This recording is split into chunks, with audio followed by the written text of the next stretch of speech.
دین امانت ہے، اور اس امانت کی ادائیگی کا تقاضا یہ ہے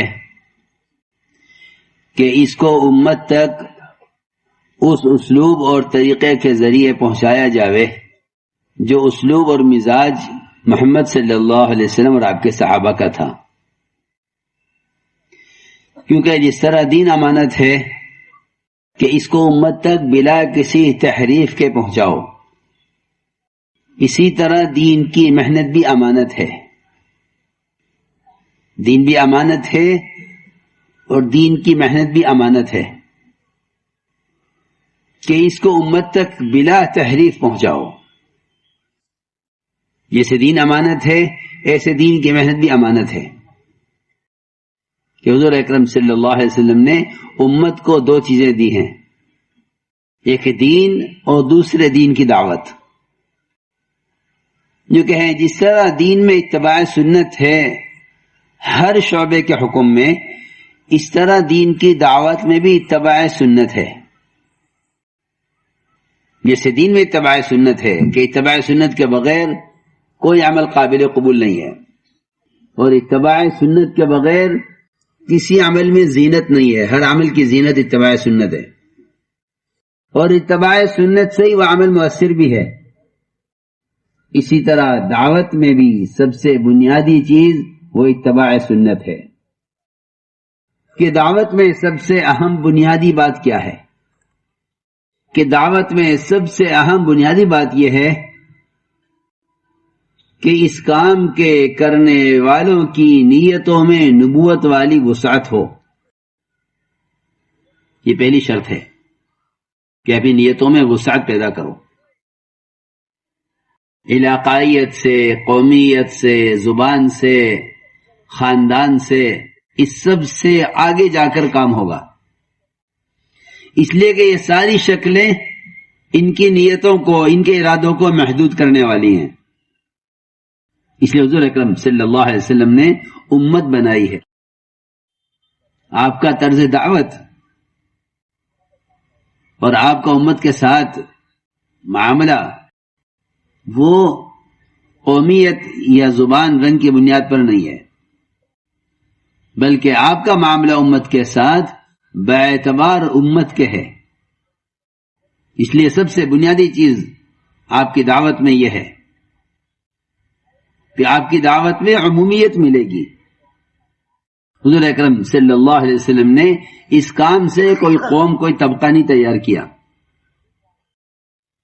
بلکہ ابتدا سے آپ کی محنت میں اور آپ کے دین میں مختلف رنگ، مختلف زبان، مختلف قوم، مختلف قبیلے آپ کے دین میں داخل ہوئے. یہ آپ کا طرز دعوت ہے کہ حضور اکرم صلی اللہ علیہ وسلم کسی انسان کا درجہ اس سے کم نہیں سمجھتے تھے کہ آپ اس کو دعوت دیں. یہ میں نے بنیادی بات عرض کی ہے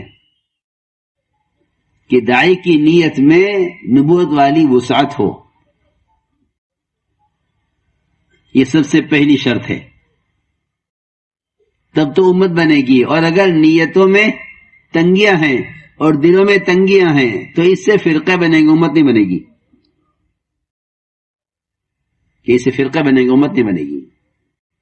امت بننے کے لیے اپنے آپ کو طبقاتی مزاج سے اوپر لانا پڑے گا. یہ امت بننے کے لیے شرط ہے کہ امت کا ترجمہ یہی ہے، الذی یعلم الناس الخیر، کہ جو لوگوں کو بھلی بات سکھلائے وہ امت ہے. تو ہم نے عرض کیا کہ آپ کی دعوت میں اور آپ کے طریقے جہود میں عمومیت ہے. اس لیے ہمارے کام کی سب سے بنیادی چیز وہ عمومیت ہے. سب سے بنیادی چیز عمومیت ہے. اس لیے فرمایا حضور اکرم صلی اللہ علیہ وسلم نے ایک روایت میں کہ عموم میں رہنا اور جماعت کے ساتھ چمٹ کر رہنا اور مسجد والا بن کر رہنا یہ ہر زمانے کے فتنوں سے بچنے کا ذریعہ ہے. فتنے آئیں گے، کہ ان فتنوں سے بچاؤ کے کیا ذریعہ ہے؟ کہ ان فتنوں سے بچاؤ کے لیے تین شرطیں ہیں. تین تین بنیادی حکومت دیے ہیں. صحیح حدیث ہے کہ انسان کا بھیڑیا شیطان ہے، اس کے حملے سے بچنے کے لیے 3 کام کرو. پہلا کام یہ کہ عموم میں رہو. دوسرا کام یہ ہے کہ جماعت کے ساتھ چمٹ کر رہو، تنہا مت رہو. اور تیسرا کام یہ ہے کہ اپنے آپ کو مسجد کا عادی بناؤ. اگر یہ 3 کام کرو گے تو فتنوں سے بچے رہو گے. کہ فتنوں سے بچنے کے لیے یہ تین اسباب بتائے ہیں. اس لیے کہ ترقی اور تربیت عموم میں ہے، خصوصیت میں فتنے ہیں. عمومیت میں تربیت ہے کہ عمومیت میں رہنے سے تواضع پیدا ہوتی ہے، کہ عموم میں رہنے سے تواضع پیدا ہوتی ہے. صحابہ کرام کی ایک بہت بنیادی صفت اور نبوت کی ایک بڑی اعلی صفت وہ تواضع ہے. حضور اکرم صلی اللہ علیہ وسلم نے اپنے لیے نبوت اختیار کرنے میں بادشاہت والی نبوت کے مقابلے میں فقر و فاقے والی نبوت کو اختیار کیا. یہ تواضع کا تقاضا تھا. کہ آپ نے نبوت میں فقر و فاقے والی نبوت کو پسند کیا، بادشاہت والی نبوت کو پسند نہیں کیا. آپ پر دونوں پیش کی گئی کہ آپ نبی بنے بادشاہت والے یا آپ نبی بنے فقر و فاقے والے. تو آپ نے فرمایا کہ مجھے تو فقر و فاقے والی نبوت چاہیے. یہ آپ کی یہ تواضع کا تقاضا ہے. اس لیے میں نے عرض کیا کہ عموم میں رہنے میں بڑی ترقیات ہیں، اور عموم میں رہنے میں بڑی تربیت ہے، اور عمومیت میں حفاظت ہے. جس سے اس حدیث میں فرمایا کہ عموم میں رہو، فتنوں سے محفوظ رہو گے. کہ عمومیت میں تربیت ہے، عمومیت میں حفاظت ہے، اور عمومیت میں ترقی ہے. صحابہ کرام ایسا عموم میں رہنا چاہتے تھے کہ کرامتوں سے بھی گھبراتے تھے. کسے؟ کرامتوں سے. لوگ تو کرامتیں چاہتے ہیں اور وہ کرامتوں سے بچتے تھے. جب تمیم داری رضی اللہ تعالی عنہ نے فرمایا کہ تمیم یہ آگ نکلی ہے پہاڑ سے، اس کو پہاڑ میں داخل کر کے آؤ، جو پورے مدینے کو جلا کر خاک کر دیتی. تو تمیم نے فرمایا، عرض کیا کہ امیر المومنین، میں نہیں چاہتا کہ مجھ سے کوئی ایسا کام ہو کہ لوگ مجھے پہچانے، ورنہ یہ چنگاری ہے، اس کو پہاڑ میں داخل کرنا کوئی مشکل کام نہیں ہے. لیکن میں نہیں چاہتا کہ میرا کوئی فعل ایسا ظاہر ہو کہ جس سے لوگ مجھے سمجھیں اور سمجھیں کہ تیمی داری کی کرامت ظاہر ہو ہے کہ تیم نے یہ کام کیا ہے. میں نہیں، کسی اور سے کرا لیجئے، ورنہ یہ کوئی مشکل کام نہیں ہے. ایک چنگاری ہے، اس کو پہاڑ میں داخل کرنا کوئی مشکل کام نہیں ہے، مگر میں نہیں کروں گا، کسی اور سے کرا لیجئے. کیونکہ میں نہیں چاہتا کہ لوگ مجھے پہچانے،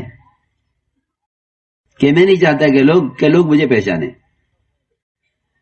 سلمان فارسی رضی اللہ تعالی عنہ حضور اکرم صلی اللہ علیہ وسلم کے وہ صحابی ہیں کہ جب آپ ان سے بات کرتے تھے تو کوئی دوسرا شریک نہیں ہو سکتا تھا، کوئی تیسرا آدمی شریک نہیں ہو سکتا تھا.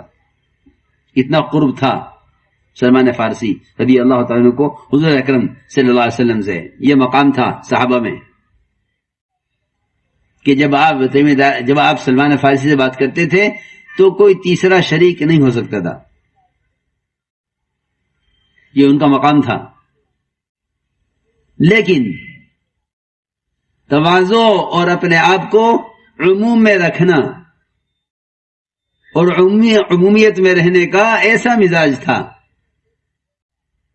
کہ 2 آدمی سلمان فارسی رضی اللہ تعالیٰ عنہ کی ملاقات کے لیے آئے ان کے علاقے میں زیارت کے لیے. یہ صحابی ہیں، چلو ان کی زیارت کرتے ہیں. پہنچے، پوچھا کہاں ان کا گھر، کہ ان کا گھر ہے. ان کے گھر گئے اور جا کر پوچھا آپ سلمان فارسی ہیں؟ کہ جی میں سلمان فارسی ہوں. ملاقات ہوئی.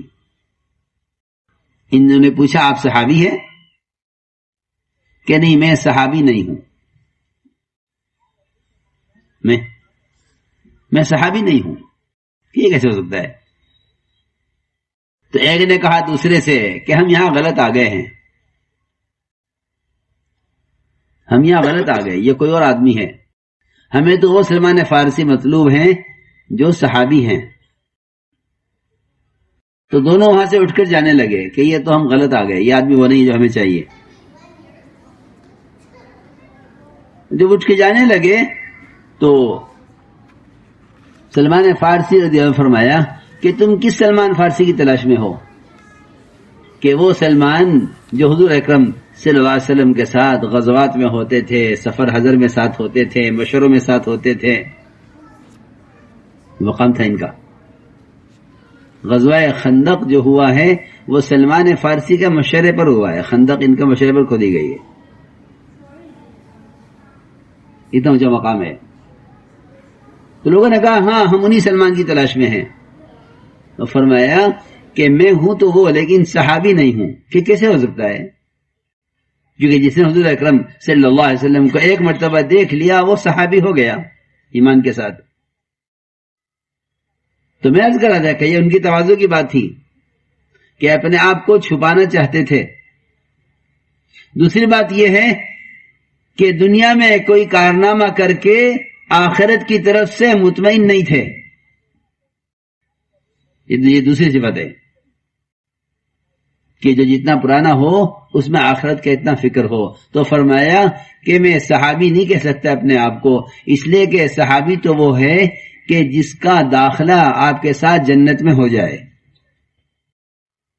یہ فرمایا جو مجھے عرض کرنا تھا کہ میں سلمان فارسی تو ہوں لیکن صحابی نہیں ہوں، کیونکہ صحابی ہونے کا فیصلہ جب ہوگا جب جنت میں آپ کے ساتھ داخلہ ہو جاوے۔ اگر وہاں جب میں داخلہ نہیں ہوا تو میں اپنے آپ کو دنیا میں صحابی کیسے کہہ سکتا ہوں؟ کہ میں اپنے آپ کو صحابی کیسے کہہ سکتا ہوں اگر میرا داخلہ جنت میں نہ ہوا آپ کے ساتھ؟ ہاں، جس کا داخلہ آپ کے ساتھ جنت میں ہو جائے وہ صحابی کہلائے۔ تو میں نے عرض کیا کہ یہ سب سے بڑی صفت تواضع، جس کو میں نے عرض کیا کہ اللہ رب العزت اپنے کام کے لیے ان کو منتخب کرتے ہیں، اللہ اپنے کام کے لیے ان کو منتخب کرتے ہیں جن کے اندر یہ صفت ہوتی ہے، صفت تواضع، کہ اللہ تعالیٰ ایسے لوگوں کو منتخب فرماتے ہیں اپنے کام کے لیے جن کے اندر یہ صفات ہوتی ہیں کہ ان کے دلوں میں وسعت ہو امت کے لیے تو اللہ ان سے دعوت کا کام لیں گے، ان کے دل میں فکر ہو امانت کی ادائیگی کا تو اللہ ان سے کام لیں گے، ان کے دل میں تواضع ہو تو اللہ تعالیٰ ان سے کام لیں گے، کیونکہ بڑا کام ہے، بڑے کام تواضع والے سے لیے جاتے ہیں اور گھٹیا کام تکبر والے کرتے ہیں۔ دنیا میں دیکھو حکومت کے کام تکبر والے اور دین کا اور دعوت کا اور علم کا اور علم کی خدمت تواضع والے، یہ تقسیم ہے۔ آپ دیکھیں دنیا میں کہ چھوٹے کام بڑے لوگ کرتے ہیں، بڑے کام چھوٹے لوگ کرتے ہیں، یہ تقسیم ہے۔ دنیا کے کام چھوٹے ہیں، یہ لوگ بڑے بن کر کرتے ہیں، اور دین کا کام بہت بڑا ہے کہ اس کے لیے سب سے پہلے تواضع کا حکم دیا گیا ہے کہ آپ تواضع اختیار کریں۔ دنیا کے کام چھوٹے ہیں، یہ لوگ بڑے بن کر کرتے ہیں، اور دین کا کام بہت بڑا ہے کہ اس کے لیے سب سے پہلے تواضع کا حکم دیا گیا۔ اور اگر آپ نے ابھی تک ہمارا چینل سبسکرائب نہیں کیا تو فوراً سبسکرائب کیجئے، ساتھ ہی بیل آئیکن پر کلک کریں تاکہ مزید آنے والی ویڈیو ہیں وہ آپ کو وقت پر ملتی رہیں۔